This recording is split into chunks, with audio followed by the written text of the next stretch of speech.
True love అంటే ఏంటి? ఇది యూత్‌లో ఇప్పుడు ఒక $1,000,000 క్వెషన్‌గా మారిపోయింది. నేనెక్కడో ఒక మూవీలో చూసా.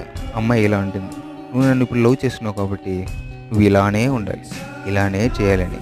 అసలు లవ్‌ని ఎక్స్‌ప్రెస్ చేయడం అంటే పూటకి 10 సార్లు కాల్ చేసి మాట్లాడడం, బయటికి కలిసి తిరగడం, గిఫ్ట్స్ ఇవ్వడం అని ఇప్పటి యూత్ అని అనుకుంటుంది. ఇదే ట్రూ లవ్ అని ఇప్పుడు యూత్ అనుకుంటుంది. అసలైన ట్రూ లవ్ అంటే ఏంటో ఇప్పుడు చెప్తా చూడండి. ఒకరికి ఒకరి అండగా నిలవడం, ఒకరి మీద ఒకరికి నమ్మకం, తప్పులు ఏమైనా ఉంటే క్షమించడం, రిలేషన్షిప్ని కాపాడుకోవడంలో పేషెన్స్గా ఉండటం, బరువు బాధ్యతలను ఇద్దరు కలిసి పంచుకోవడం, ఒకరి కోసం ఒకరు త్యాగాలకు సిద్ధపడడం, ఇవి ట్రూ లవ్లో ఉండే క్వాలిటీస్. ఇలాంటివి మీ రిలేషన్షిప్లో ఇంక్లూడ్ చేసుకోండి. అంటిల్ దెన్ యువర్ రిలేషన్షిప్లో వెళ్ళకుండా ఉండటమే మంచిది. నీ పార్ట్నర్ని ఎవరైతే మీరు అనుకుంటారో వాళ్ళలో ఈ ట్రూ లవ్ క్వాలిటీస్ ఉన్నాయా అని గుర్తించి తర్వాత లవ్ చేయండి.